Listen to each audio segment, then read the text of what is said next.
অনেক দিন ধরেই কোনো দাওয়াত পাই নাই।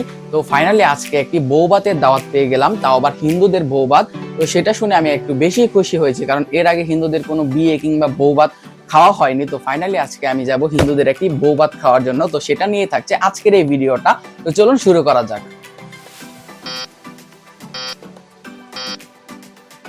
হ্যালো গাইস, আসসালামু আলাইকুম। Welcome back to my new blog. তো গাইস, তাড়াতাড়ি রেডি হয়ে বেরিয়ে পড়লাম, যেহেতু 1:30টা বেজে গিয়েছিল এবং আমরা যাচ্ছি ফুলপুরে। আমি এবং আমার আব্বু ময়মনসিংহ থেকে প্রায় 30 কিলোমিটার দূরে, এবং সেখানে যেতে প্রায় 1 থেকে 1.5 ঘন্টা লেগেছিল আমাদের। তারপর একটা সিএনজি নিয়ে চলে আসলাম ফুলপুরে, এবং সেখান থেকে একটি রিক্সা নিয়ে চলে আসলাম জামাইয়ের বাড়িতে। একদম রাস্তা থেকে বাসা পর্যন্ত সাজানো হয়েছিল।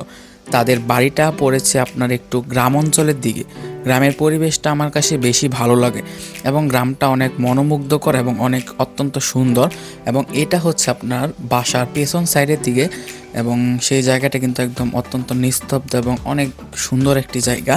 অ্যান্ড বিয়ে কিংবা বৌভাতের দিন মনে হয় জামাই একটু বেশি ব্যস্ত থাকে। তো এখানেও জামাই একটু বেশি ব্যস্ত ছিল, সবাইকে ওয়েলকাম করতেছিল। তাই বউয়ের সাথে সবাই একা একাই ছবি তুলতেছিল।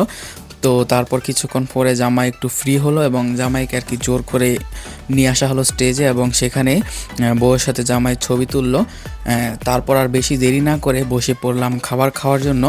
এখানে প্রথমে দিয়েছিল শক্ত কাগজের থালি দিল, এবং দিল পোলাও, বেগুনি এবং সালাদ। তার সাথে দিল বুটের ডাল। তো মানে মুসলমান বাড়িতে আর কি বেগুনের বড়াটা দেওয়া হয় না, সবজি দেওয়া হয়। তো এখানে সবজি দেওয়া হলো না। তো তারপর দিয়ে দিল আপনার, এগুলো দিয়ে খাওয়া দাওয়া শেষ হতে না হতে দিয়ে দিল রোস্ট, তারপর দিল আপনার খাসির মাংস, এবং শেষের দিকে এটা দিল আপনার একটি চাটনি, এবং ডেজার্ট হিসেবে এখানে দিয়েছিল আপনার মিষ্টি দই।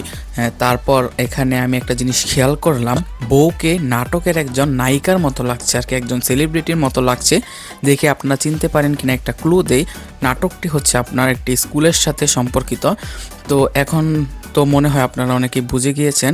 তারপর সেখান থেকে বিদায় দিয়ে রওনা দিয়ে দিলাম বাসার উদ্দেশ্যে। রাস্তায় এসে দেখি নির্বাচনের জন্য আর কি মিছিল হচ্ছিল। তারপর একটি গাড়ি ঠিক করে চলে যাচ্ছি, এবং আজকের ভিডিওটি এখানেই শেষ করতেছি। সবাই ভালো থাকবেন, সুস্থ থাকবেন। আল্লাহ হাফেজ।